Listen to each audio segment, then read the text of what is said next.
Germany has been earning around 2.9 billion euros in interest-bearing profits since the year 2010 from its billion-euro bailout aid.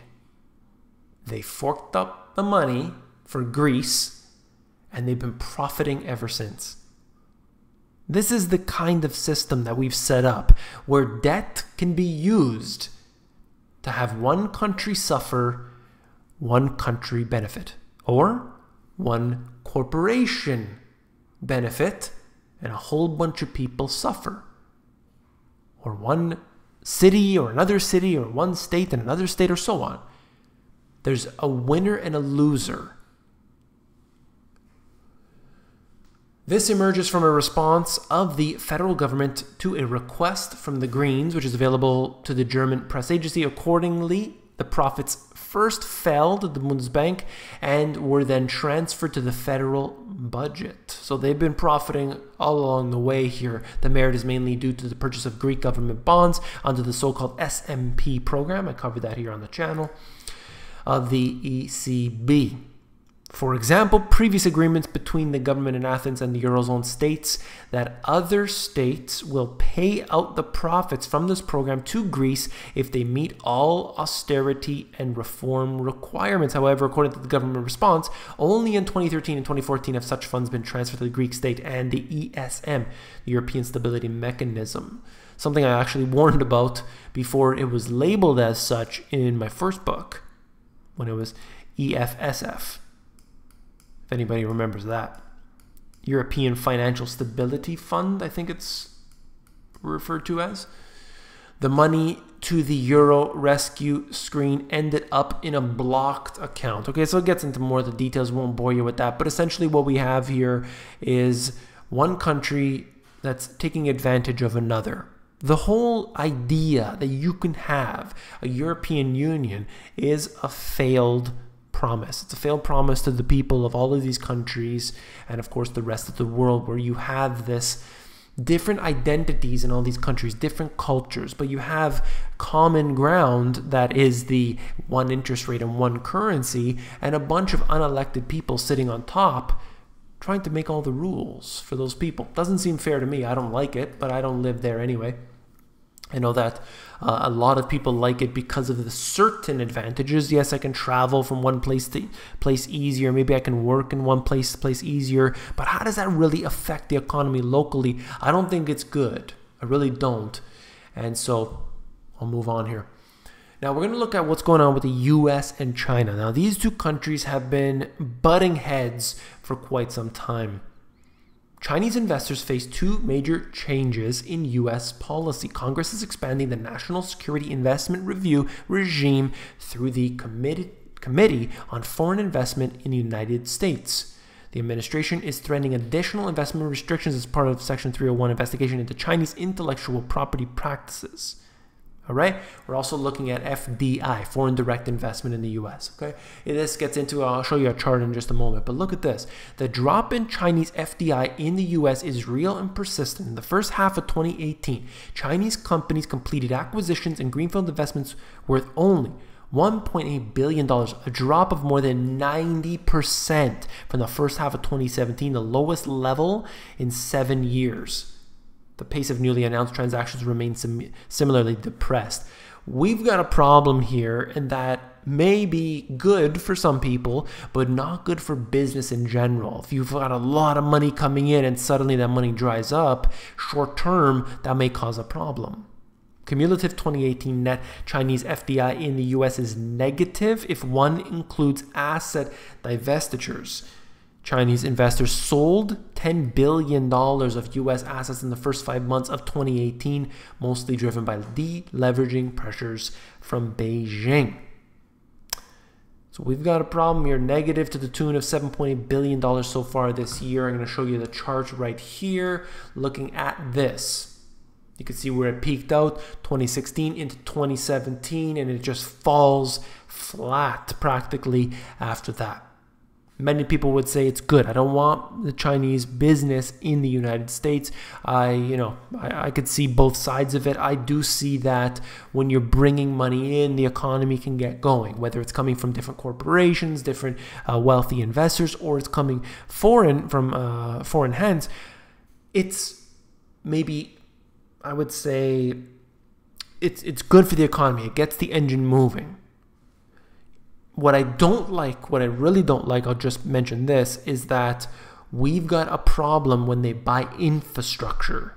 They start buying roads, they start buying sewers, they start buying a lot of farmland or different types of land. They start owning things that they could, even if they own certain corporations, what if they decide to put back doors in them, like technology companies? That's what, I definitely understand the concern there. What if they start owning companies that produce energy, for example? Well, what if they decide to shut the energy off if the two countries start heating up in their battles back and forth? That would be a problem. They start shutting down roads if they start encountering problems there.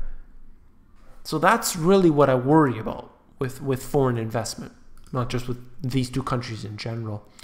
This was quite interesting, and other countries will definitely follow suit. Russians are accusing their government of raising the retirement age close to men's current average life expectancy, while the country is distracted by hosting the World Cup.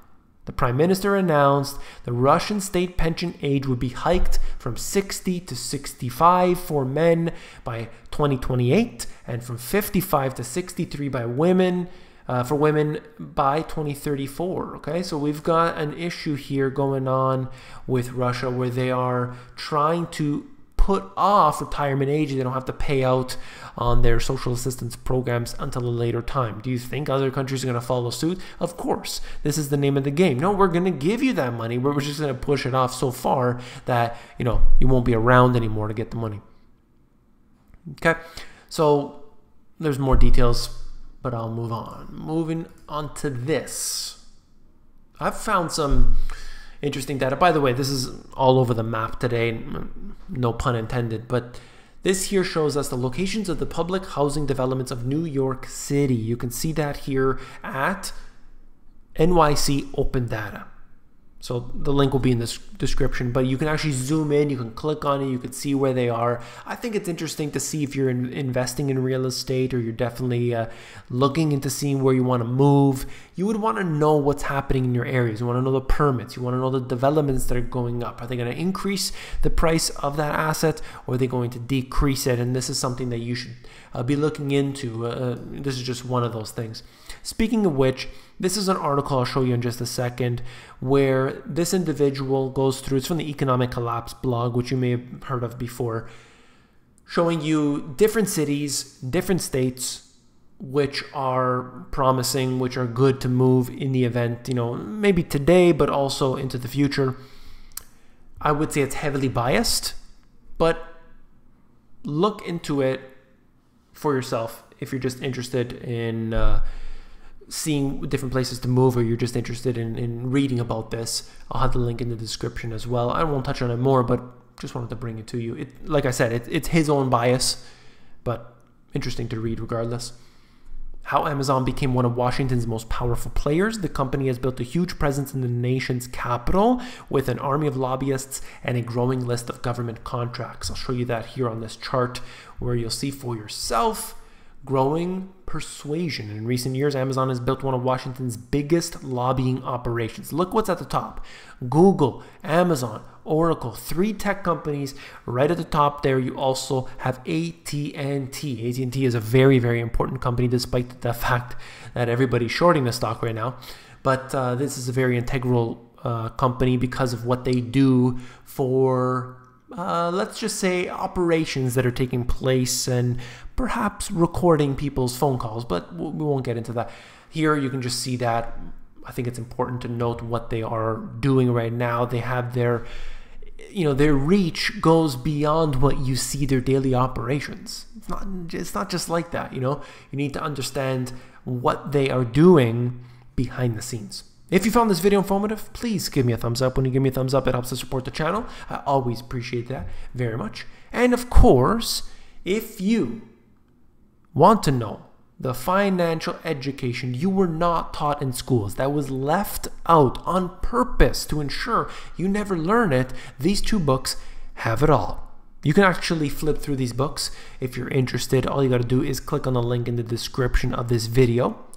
When you go over there, Amazon has a look inside feature. It's going to allow you to flip through the pages of the books to see if you like them. And if you're more interested in the audiobook version, you can get that at themoneygps.com. I just wanted to extend my thank you to anybody who has stayed until the end. Your time is precious, I know, and I try to do my very best to bring this good information to you as quickly and concisely as possible. Thank you again. Take care.